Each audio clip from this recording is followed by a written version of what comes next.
Hello there gorgeous gamers and welcome back to Pure Play TV, and we have our video review for Halo Infinite, Microsoft's latest entry in the blockbuster franchise.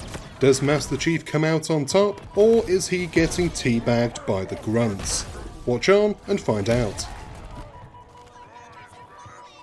I've always liked Halo. The straightforward structure and the fast-paced arena shooter gameplay fits what I look for in a first-person shooter.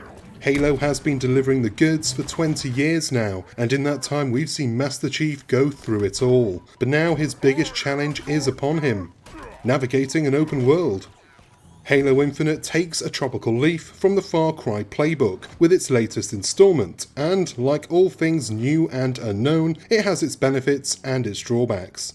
Master Chief and his new stowaway buddy open the game with a fight for their lives, which ends with the pair being jettisoned to a nearby Halo ring that has taken some damage, to put it lightly. It's all buggered up, and the game's antagonists, the Banished, have decided it's a sweet place to cop a squat and do some bad guy stuff. Master Chief does not agree, so he goes about kicking the aliens off of their new home. From the go, I was lost. I didn't know who the Banished were. My friend Vince, a proper hardcore Halo nut, had to tell me they were in Halo Wars 2, a game I have not played. Also, when did Cortana get Botox and a new haircut? Oh, that's right, it's not Cortana. It just looks like Cortana. And sounds a bit like her too. Apparently she went rogue, and now she and Master Chief are not mates anymore. Yes, I am a little bit useless on the Halo lore, and considering Halo 5 came out years and years ago, long before I started numbing the pain of life with whatever I could get my hands on, all memory of that story is gone.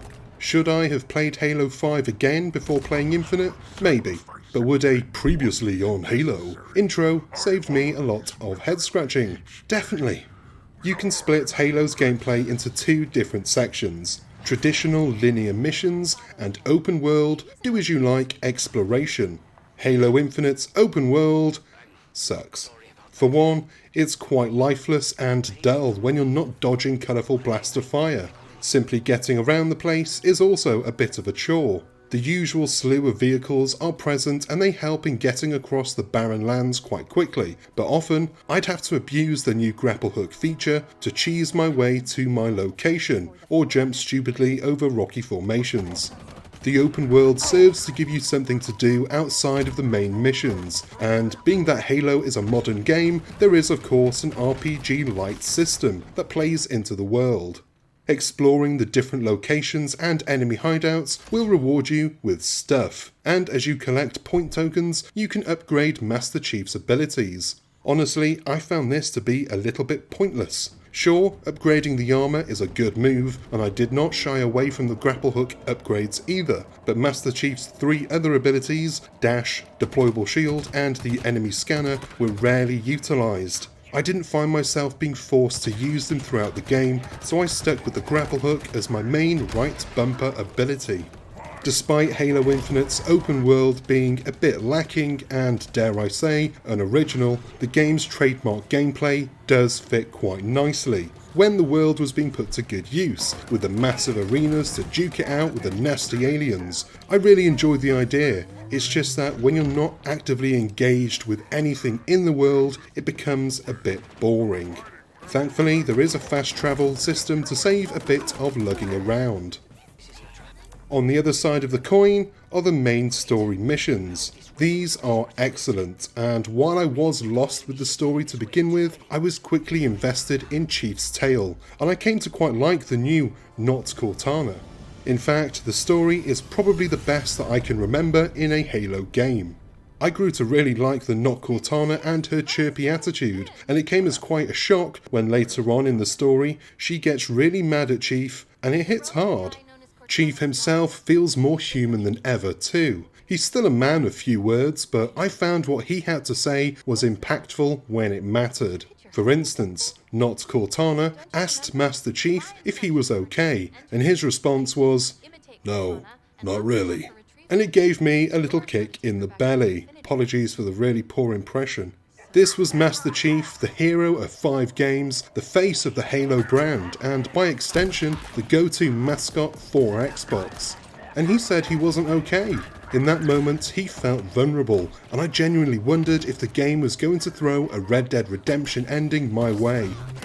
The linear missions were definitely my favourite sections of the game. There are some great encounters to be had with new and old baddies alike. Tackling these moments was pure fun, and the new grapple hook served as more than just a gimmick. Being able to grapple a nearby weapon without breaking cover was great, and being able to quickly zip away from a no armor, low health situation saved my bacon more than a few times. I actually grew to love the grapple hook, and I would use it whenever I had the chance, even if I was just moving from one corridor to the next. Gameplay centres around the familiar gunplay of Halo. That means no iron sights, very light jumping, and utter mayhem. You can stealth every now and again, but really it's pointless, and in the end you're better off running into every encounter with a fully stocked gun and a good couple of plasma grenades. Yeah, it's a quick way to die sometimes, and I died many times, but I was never tempted to hit the dashboard and quick resume the relaxing LEGO Harry Potter game I've got on the go. Video coming soon. Actually, dying was sometimes quite funny. Despite the story being fairly mature in its tone, the writing outside of the game's narrative is pure comedy.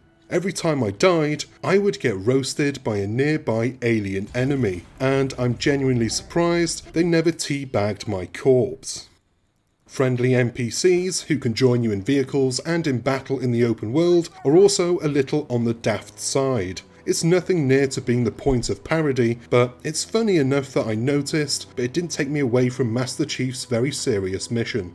All being said, I really did enjoy Halo Infinite. The gameplay is top notch. In fact, I could play a combat game based around those ghost hovercrafts all day long.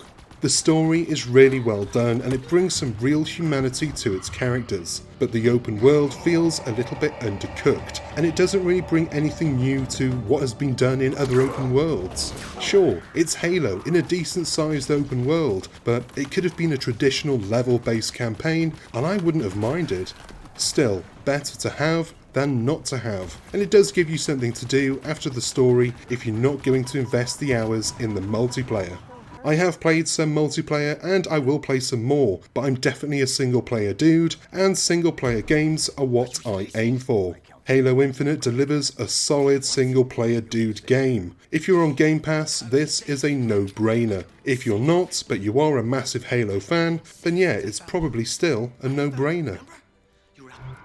And that is the end of this review. Thank you very much for watching, and I hope you enjoyed the video and found it useful.